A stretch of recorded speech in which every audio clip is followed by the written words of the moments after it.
Hello ladies and gentlemen, and welcome back into the studio. This week's video is going to be an excerpt from one of my Patreon videos. If you want to support the channel and watch the full video, which is over an hour long, head over to patreon.com/Eirik Arnesen. You'll find a link in the description below. Enjoy. Speaking of front, here we finally are. The work, as you can tell, looks pretty weird, like a strange pancake, and it's time for us to address this. I think to begin with, I'll talk about how I go about adding width, then we'll talk about structural considerations, and then we'll talk more about how I expand the features. I'm sure we'll go off on multiple tangents along the way as well, as we always do. So, for the front, I get to take my second caliper measurement. This measurement is of the widest point of the cheekbones, which is located right in front of the ears. This is not going to be something that I'll stick to religiously by any means, but it gives me an idea of where I need to go, more or less. Remember that it's the relationship between width and height that truly matters, so if I've messed up my heights by a few millimeters, or even more, then getting the width measurement perfect means nothing. I know as well that the measurement that I took for height was not the most accurate measurement, as it was from the brow to chin, and there is little information to ensure I've made this measurement perfectly, the brow and chin both being fairly nebulous as far as where I'm measuring from. Since this was considered from the start, it's not really that big of an issue.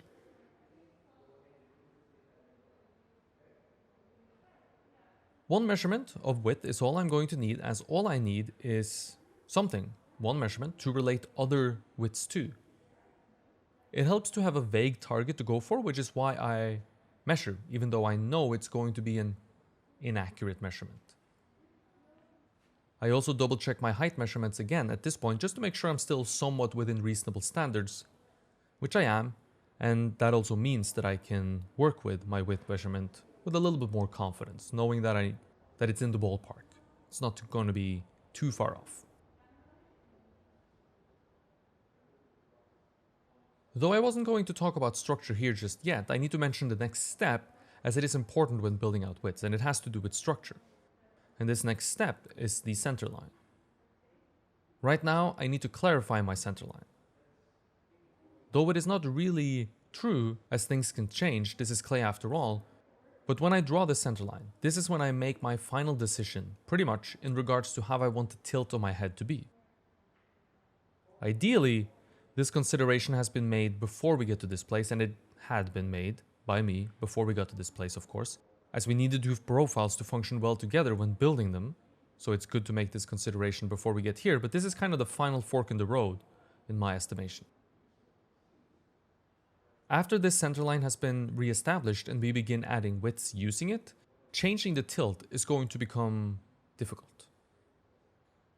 There is no reason to struggle drawing a center line on a bumpy surface, by the way. I'm not ashamed to help myself out with a tool or two, so usually when I draw a center line like this, I will use a ruler or a paint scraper to draw the center line.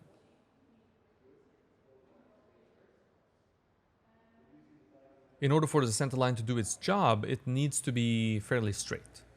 We'll get to why this is so important once we talk about structure. So straight center line running down the middle of the face. From now on, we can never really lose this center line. We need it, and losing it means we will lose track of our structure.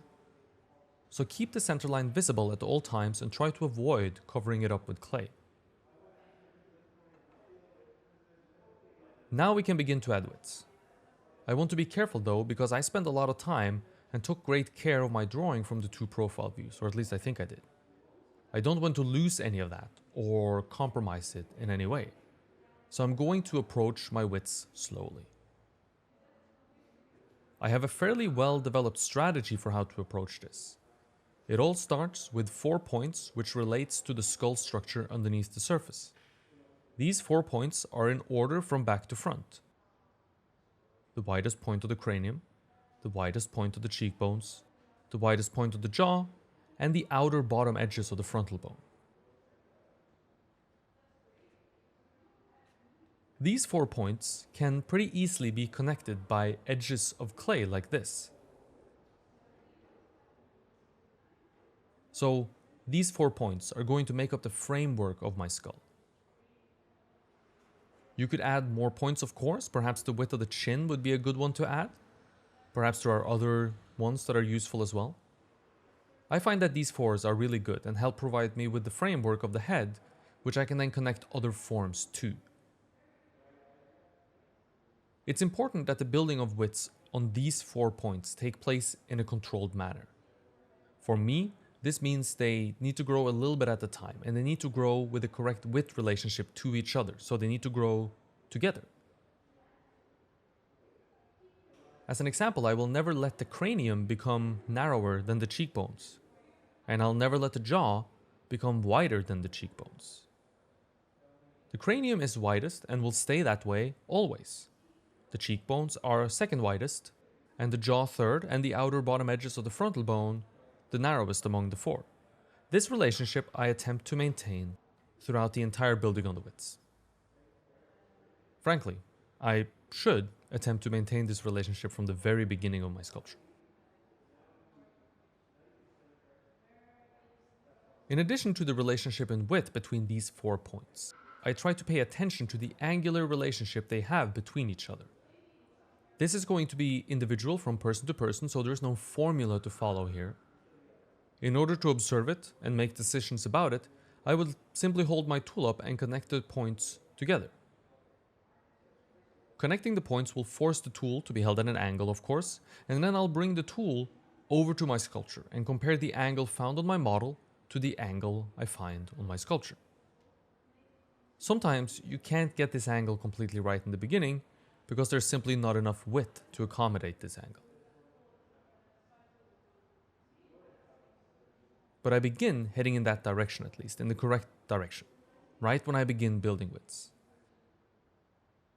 This way, the distance I will have to travel later in order to get these angles correct become much smaller and therefore much more overcomable.